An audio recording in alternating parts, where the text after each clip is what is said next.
আসসালামু আলাইকুম, সবাইকে স্বাগতম স্বাদ সিন্ধুকের আজকের নতুন পর্বে। আজকে আমি নিয়ে এসেছি আমাদের সবার প্রিয় ইলিশ মাছের রেসিপি।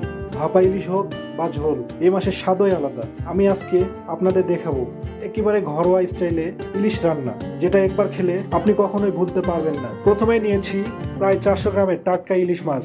ভালোভাবে আঁচ তুলে পরিষ্কার করে নিয়েছি। অনেকে মাছ ধোয়ার সময় অতিরিক্ত পানি ব্যবহার করেন, কিন্তু আমি হালকা করে ধুয়ে নিই যাতে মাছের আসল স্বাদ ঠিক থাকে।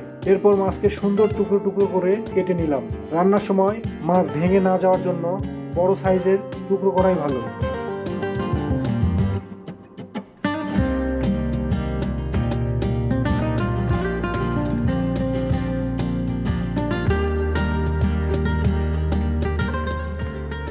এখন রান্নার জন্য যা দরকার সেটা কেটে প্রস্তুত করে নিব। বড় সাইজের 4টা পেঁয়াজ পাতলা করে কেটে নিলাম। পেঁয়াজ বেশি হলে ঝোলটা হবে ঘন আর সুস্বাদু।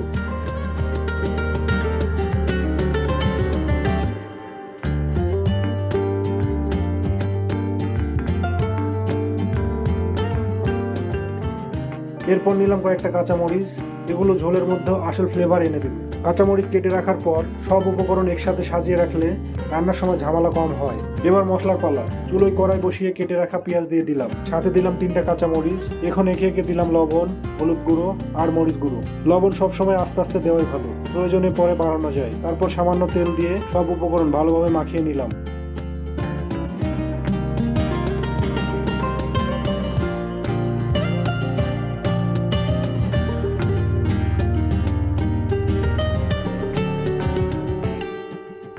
এখন মশলার মধ্যে কেটে রাখা ইলিশ মাছগুলো দিয়ে দিলাম।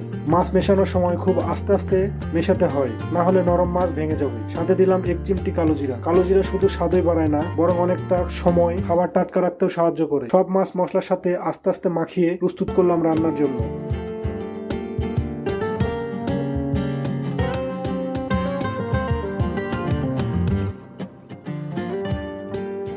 এখন দিলাম পরিমাণ মতো পানি। মাছের ঝোল খুব বেশি পাতলা হলে স্বাদ কমে যায়, তাই ঠিক পরিমাণ পানি দেওয়া জরুরি। এবার ঢেকে রান্না হতে দিলাম। রান্নার সময় মাঝে মাঝে ঢাকনা খুলে মাছ উল্টে দিতে হবে, তাহলে মশলা দুই দিকেই সমানভাবে মিশে যাবে। কিছুক্ষণ রান্না করার পর আমাদের ইলিশ মাছের ঝোল একেবারে তৈরি। পেঁয়াজ আর মশলার ঘ্রাণে একেবারে লোভনীয় হয়ে গেছে। এখন শুধু গরম ভাতের সাথে পরিবেশন করলেই হলো। ইলিশ ঝোল আর ভাত একসাথে খেলে সত্যি দারুণ লাগে। এভাবেই খুব অল্প উপকরণে একেবারে ঘরোয়া স্টাইলে বানানো যায় ইলিশ মাছের সুস্বাদু ঝোল। আশা করি আপনাদের ভালো লেগেছে। ভালো লাগলে অবশ্যই ভিডিওটিতে লাইক দিন আর স্বাদ সিন্ধুক চ্যানেলটি সাবস্ক্রাইব করতে ভুলবেন না। পরের পর্বে আবার দেখা হবে নতুন কোনো রেসিপি নিয়ে। ততক্ষণ পর্যন্ত সবাই ভালো থাকুন, সুস্থ থাকুন।